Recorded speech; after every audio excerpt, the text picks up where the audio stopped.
ఏం జరిగింది? ఏం లేదండి. లేకపోవడం ఏమిటి? ఇన్నేళ్ల కాపురంలో నువ్వు అందరి కన్నీళ్లు తొడవడం చూశాను, కానీ నువ్వు కన్నీళ్లు పెట్టడం చూడలేదు. ఏం జరిగిందో చెప్పు. చెప్పకపోతే నా మీద ఒట్టు. మీ తోడుగా ఉంటూనే ఇంట్లో ఎన్నో ఇబ్బందులు, ఎన్నో సమస్యలు, మీ మనసు నొప్పించే చాలా విషయాలు ఇంతకాలం దాచానండి. కానీ ఇది మాత్రం దాయటం న్యాయం కాదండి. ఏమిటి అది?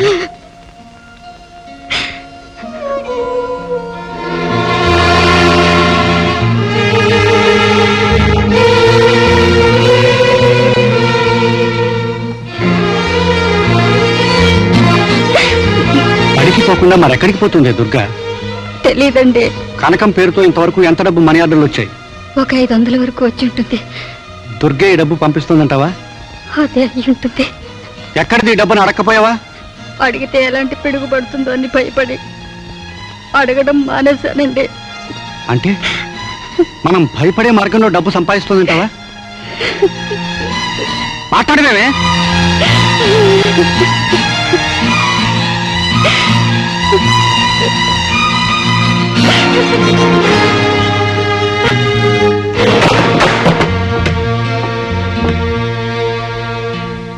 రాము ఎక్కడా? ఏదో అభిమాన సంఘం ఫంక్షన్ ఉందట, రాత్రికి రానన్నాడు. వీడు రాత్రిళ్ళు బయటకు కూడా పోతున్నాడన్నమాట. బయటే ఎక్కువగా ఉంటున్నాడు.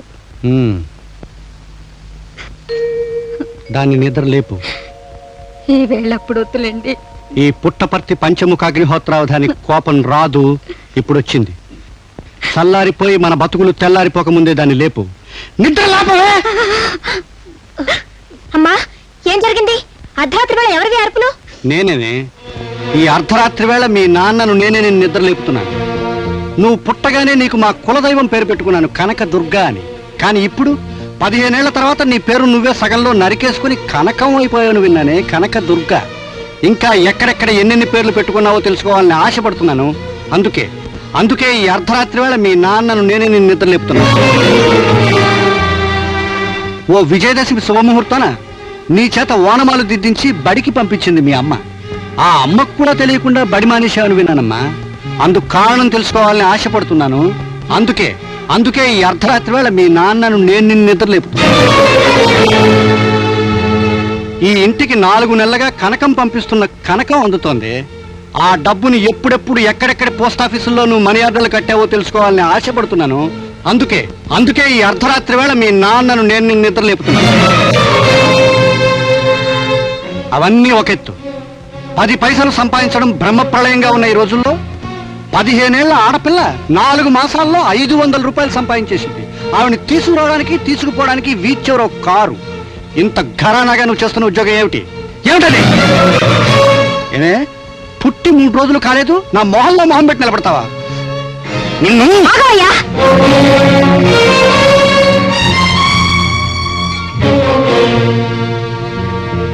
నన్ను కొట్టడానికి నువ్వెవరు? నాకు తిండి పెట్టావా? చదువు చెప్పించావా? కట్టుకోవడానికి బట్టలు ఇచ్చావా? నా బాగోగులు చూసి పెంచి పెద్ద చేసింది నువ్వా? మీ నాన్న అని 60 సార్లు గొంతు చించుకుంటున్నావు. ఏం చేశావు నువ్వు మా నాన్నగారు? అమ్మ నిన్ను చూపించి నాన్న అని పిలవమంది, అందుకే పిలుస్తున్నాను. నీకు నాకు ఉన్న సంబంధం అదే. నేను పుట్టడానికి నువ్వే కారణం అని మురిసిపోతే మా అమ్మ దగ్గరికి పోయి మీసాలు మెలే, నా దగ్గర కాదు. నీ వల్ల ఎవరికైనా వీసమెత్తే ఉపయోగం ఉందా? నిన్ను మోస్తున్న నేలకు కూడా నువ్వు బరువే తెలుసా? అవును, చదువు ఆపేశాను, అది నా ఇష్టం. అది అడగటానికి నువ్వెవరు? అవును, సంపాదించాను. పడుపు పని చేసి డబ్బు సంపాదిస్తేనే అది నా ఇష్టం. కట్టుకున్న పెళ్ళాన్ని కట్టెలు పోయి కప్పచెప్పి ఆవిడ బ్రతుకు అట్టుడికినట్టు ఉడికిపోయి కాగి మాడి బసై క్షయరోగం పాలైపోయినా అది నువ్వు లక్ష్య పెట్టకపోగా వీధరుగు మీద కూర్చొని అమెరికా ఆర్థికంగా ఏం సంపాదించింది, రష్యా రాజకీయంగా ఏం సాధించింది అని వచ్చే పోయే వాళ్ళని నీ పనికిరాని మాటలతో సాధించుకు తినే నువ్వు నన్ను అడుగుతావా ఏం తప్పు చేశానని? అంతకన్నా ముందు నువ్వొక మనిషిగా, మగాడిగా ₹1 సంపాదించి నాకు చూపించు. ఆ తర్వాత నాన్నగా నువ్వేం అడుగుతావో అడుగు, జవాబు చెప్తాను. Good night.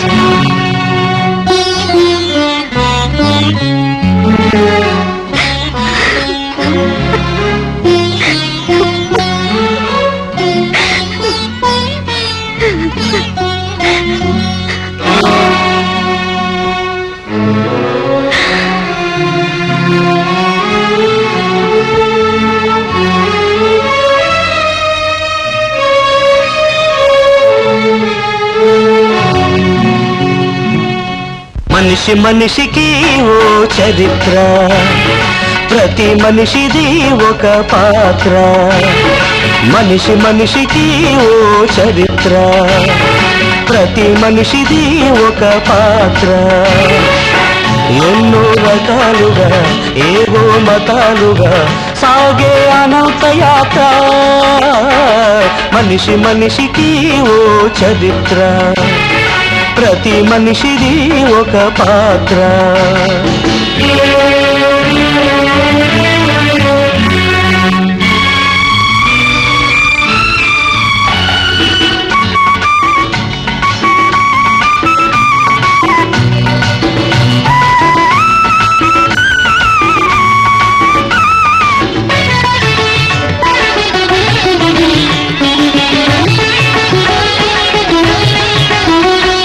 మహారాజు వెలిశాడి ఇంటిలో, కొలువే తీరాడు పొరుగింటిలో. వయసే మీరిన బరువు బాధ్యత తెలియదు పాపం పసివాడికి. మతి లేరా శృతి లేరా, బ్రతుకు విలువ అతనికెవరు తెలిపేది. మనిషి మనిషికి ఓ చరిత్ర, ప్రతి మనిషిది ఒక పాత్ర.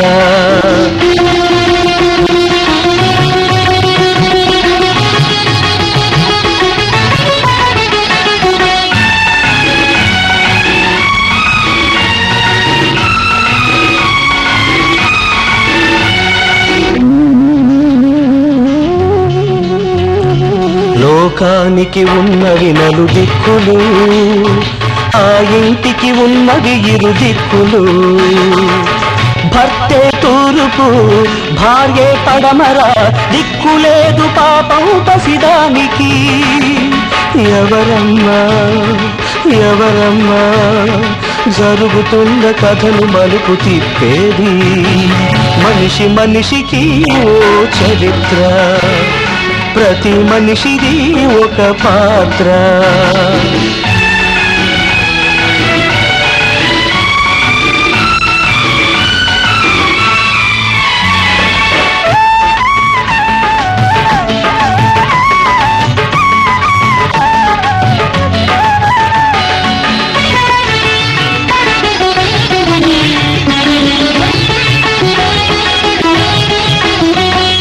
భర్త ఒడే ఆ భార్యకు కోవెలా, భర్త నీడ తన కాశీ ప్రయాగ. ఆకలి దప్పులే ఎరుగని ప్రేమలా కలిసి మెలిసి జీవించే ఇంటిలో. అటులేమి ఇటు కలిమి నడుమ నలుగుతున్న కథకు తుది ఏది. మనిషి మనిషికి ఓ చరిత్ర, ప్రతి మనిషిది ఒక పాత్ర. ఎన్నో రకాలుగా ఏవో మతాలుగా సాగే అనంత యాత్ర. మనిషి మనిషికి ఓ చరిత్ర, ప్రతి మనిషిది ఒక పాత్ర.